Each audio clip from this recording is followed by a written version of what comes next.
Okay, Sanjeev Srivastava. Sanjeev, अब जरा इस पर थोड़ा बोलिएगा आप। क्या आपको लगता है कोई भी जोड़ तोड़ की संभावना, अगर मान लीजिए जैसा आप कह रहे हैं कि बहुमत के लिए लड़ाई होगी, जोड़ तोड़ की संभावना अगर होती है तो कांग्रेस पार्टी को इतना कोई एक आंकड़ा होगा ना कि कम से कम इतनी सीटें लानी चाहिए, तब कांग्रेस पार्टी का दावा भी मजबूत हो जाएगा और एक मजबूत न्यूक्लियस बन जाएगा जिसके चारों तरफ ये रीजनल पार्टीज मिलकर एक सरकार के लिए दावा पेश कर सकें। देखिए, आज की स्थिति में मुझे इस बात की संभावना कम लगती है कि कांग्रेस या इंडिया अलायंस सरकार बनाने की स्थिति में होगी। मैं मेरी बात को यहां से शुरू करता हूं, क्योंकि single largest party definitely BJP होगी। सिंगल लार्जेस्ट पार्टी अब चाहे 220 आती है, चाहे 280 आती है ना, बहुमत से 10 ऊपर आती है या बहुमत से 30-40 कम आते हैं, वो इंपॉर्टेंट फैक्टर रहेगा बहुत। लेकिन राष्ट्रपति द्वारा इनवाइट सबसे पहले सरकार बनाने के लिए बीजेपी को किया जाएगा। अब वहां पे ये बात महत्वपूर्ण हो जाती है कि उस समय बीजेपी के पास कितनी सीट्स हैं और अगर वो बहुमत से कम रहते हैं तो कितना कम रहते हैं। अगर 260 रहते हैं, 265 रहते हैं, 255 रहते हैं, 251 तक रहते हैं, तो 250 तक रहते हैं, तो कमोबेश कोई बहुत ज्यादा आज की ग्राउंड रियलिटी में फर्क नहीं आता। इलेक्शन के बाद 250 प्लस पे मोटा मोटा यही सिस्टम चलेगा। Modi ji prime minister, BJP के नेतृत्व। चल हो जा शुरू। केसरिया से मन जोगी हुआ रे, दिल झूमे देखो पतवारा हुआ रे, दिल झूमे देखो पतवारा हुआ रे। हर पल मनाओ केसरी त्योहार। विमल, बोलो जुबान केसरी। में एनडीए की सरकार, हाँ, मोदी जी का जलवा जरूर बहुत डाउन हो जाएगा 303 के मुकाबले 250 पे, लेकिन वो हमें मालूम नहीं कि नंबर क्या आने वाले हैं।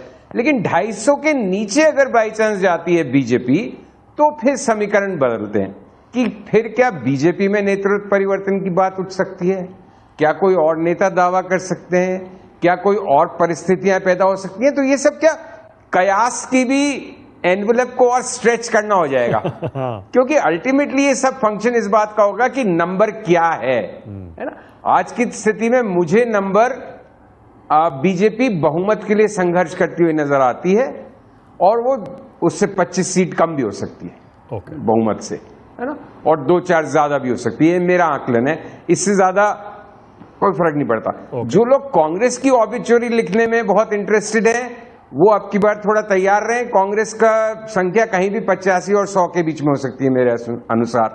और जो डायरेक्ट कंटेस्ट की सीटें थी, जहां आपने पिछली बार बताया कि भाई 190 में से 100 कितनी 78 या 75 बीजेपी जीती थी, तो वो 176, तो उस डायनेमिक्स में भी फर्क आ जाएगा क्योंकि हरियाणा, राजस्थान, ये सब जगह, कर्नाटक, जो भी कांग्रेस के गेन्स होंगे वो बीजेपी के एक्सपेंस पे होंगे और बीजेपी कहीं कोई ऐसी नई जगह नहीं बची है जहां कांग्रेस को हरा के अपनी सीटें बढ़ा रही है। तो वो तो मैक्स कर चुकी है। बीजेपी की सारी प्रॉब्लम इस इलेक्शन में ये है कि वो मैक्स कर चुकी थी 2019 में, उसके बियॉन्ड जाने की कोई गुंजाइश नहीं है उनके पास, है ना। और कम हर जगह हो रही है, किसी जगह 5 कम हो रही है या 8 कम हो रही है। राजस्थान में मालूम नहीं मुझे, 5 कम हो रही है, 6 कम हो रही है, 7 कम हो रही है, 8 कम हो रही है, कम डेफिनेटली हो रही है, हो सकता है 4 ही कम रह जाए। कर्नाटक में कम होगी, एमपी में चाहे 1 कम हो चाहे 2 कम होंगी। गुजरात की भी 1-2 सीटों पे चर्चा है, मुझे नहीं लगता गुजरात में कोई प्रॉब्लम होगी। छत्तीसगढ़ में बीजेपी बहुत स्ट्रांग है, आज भी वो कमोबेश 19 की परफॉर्मेंस रिपीट कर सकती है। हम कितनी भी तेजस्वी या रीजनल पार्टीज की तारीफ कर लें, लेकिन हमें यह भी ध्यान रखना पड़ेगा कि रीजनल पार्टीज अपने राज्य में ही रेलेवेंट हैं बीजेपी का मुकाबला करने के लिए। जब राष्ट्रीय परिदृश्य में बात करेंगे तो सबसे बड़ा राष्ट्रीय दल कौन होगा, तो तेजस्वी की जगह है, अखिलेश की जगह है, कांग्रेस पार्टी और उसका नेतृत्व उनकी अपनी जगह है। क्योंकि अब तेजस्वी कितने भी बड़े नेता बन जाएं, अखिलेश कितने भी बड़े नेता बन जाएं, वो तेलंगाना, बिहार, मतलब अखिलेश ही बिहार में नहीं लड़ सकते, तेजस्वी यूपी में नहीं लड़ सकते। तो सबका सम्मान रखते हुए ये बात ध्यान रखनी पड़ेगी कि क्षेत्रीय दल अपने अपने इलाके में, एनसीपी कितनी भी कर ले, 6-7 सीट ला सकते हैं शरद पवार साहब, तो बहुत पावरफुल हैं। तो इस बार बीजेपी का क्या ओवर कॉन्फिडेंस जो इलेक्शन से पहले था वो भारी पड़ गया, थोड़ा एरोगेंस भारी पड़ गया, अहंकार, और ये जो पूरा एक एटीट्यूड कि हम तो जीत ही रहे हैं। और थोड़ा जो प्राइम मिनिस्टर मोदी के लिए मैंने 2014 में सबसे बड़ी वेव थी, 19 में चाहे सीटें 2014 से भी ज्यादा आई, लेकिन मेरा ग्राउंड पे अनुभव ये रहा कि 2014 के बराबर था या उससे थोड़ा बहुत शायद कम हो सकता है, लेकिन सीटें बढ़ी, उसकी अलग डायनेमिक्स थी। बट उन दोनों इलेक्शंस में मोदी जी और बीजेपी की लहर थी। इस बार मुझे कोई लहर नहीं दिख रही बीजेपी की कहीं भी। अब वो एब्सेंस ऑफ लहर कोई ऐसा भी नहीं दिख रहा कि एक्सेप्ट एक दो states, Maharashtra, pockets of Rajasthan, यहां गुस्सा है बीजेपी से। मैंने पिछले 10 साल में गुस्सा देखा ही नहीं था। मैं तो भूल गया था कि ऐसा भी सुनने को मिलेंगी बातें आपको सड़क पे, जिस तरह के मतदाता मुखर होके आलोचना कर रहे हैं, अपना आक्रोश प्रकट कर रहे हैं। वो 14 और 19 का फिनोमिनन नहीं था बिल्कुल भी।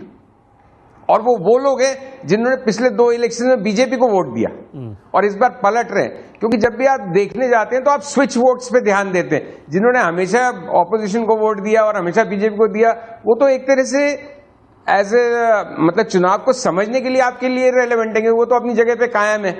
बदल कौन रहा है?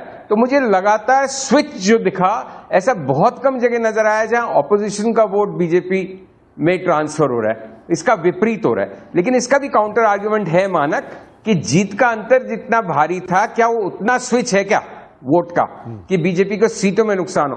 तो ये सब वो प्रश्न है जो कि जिनका उत्तर एक्चुअली मैं आपको 4 जून को ही निकलेगा। एग्जिट पोल बीच में एक एबरेशन सा होगा, फिर जिसका सही निकल जाएगा वो 4 जून को घुंघरू बांध के कहने लगेगा कि देखो हम सही निकले, है ना? तो वो इतनी अल्टीमेट रिजल्ट तो 4 को ही आना है। बट डेफिनेटली 2014 और 19 के मुकाबले बीजेपी कमजोर स्थिति में दिख रही है। सीटें बिल्कुल कम होने जा रही हैं 2019 के मुकाबले, शायद 2014 के मुकाबले भी। कितनी कम हो रही है कोई ऐसी दूरबीन नहीं है जिससे ये समझ में आ जाए। कांग्रेस डेफिनेटली यहां से बहुत अच्छा परफॉर्म करने जा रही है 52 के मुकाबले। भाई 80, 90, 100 कुछ भी हो सकता है। 100 के मतलब एक्चुअली मुझे 100 टच करती हुई नहीं दिखती कांग्रेस। मेरा मानना है 95, 94 अपर लिमिट हो जाएगी और 80, 82 लोअर लिमिट होगी, इससे नीचे भी नहीं जाएगी। क्योंकि हर जगह बढ़ रहे हैं वो लोग। और एक जो कितने हम बुराई करें, लेकिन इस इलेक्शन में Rahul Gandhi as a leader भी इस्टेब्लिश हो गया, जो लगातार एक मतलब जो भी कहें, तेजस्वी, अखिलेश, सब क्षेत्रीय लीडर्स के साथ उसने भी जो कंसिस्टेंटली एक अपनी पॉलिटिक्स रखी है, anti BJP, anti prime minister Modi, उसका राहुल को फाइनली ये पप्पू शप्पू सब बंद हो गई बातें, और उसकी मेहनत और उसके जो भी एक आइडियोलॉजिकल कमिटमेंट, प्रतिबद्धता है, उसका कहीं ना कहीं लोगों में असर पड़ रहा है। खासकर यूपी में जहां दलित वोट बहुत शिफ्ट हो रहा है और वो कांग्रेस के पाले में आ रहा है अच्छा खासा, अखिलेश के तो जा ही रहा है। और ये सब जगह अब राजस्थान वगैरह पूरा किसान आंदोलन को पूरा जाट शिफ्ट हो गया, वेस्टर्न यूपी से लेकर राजस्थान तक। बिल्कुल राजपूत जो कमिटेड वोटर था वो शिफ्ट हो गया, उसमें सेंध लग गई। एससी और माइनॉरिटीज फिर एक्चुअली बीजेपी के लिए ये पिछले 10 साल का सबसे कठिन परीक्षा है। और रिजल्ट क्या आएगा वो हम 4 जून को देखेंगे। All right. अब देखिए, मैं हर बार जब भी इस तरह के असेसमेंट्स होते हैं, जाहिर है सब अपने अपने एक्सपीरियंस से, अपनी जानकारी से, फीडबैक से इससे देते हैं, लेकिन कई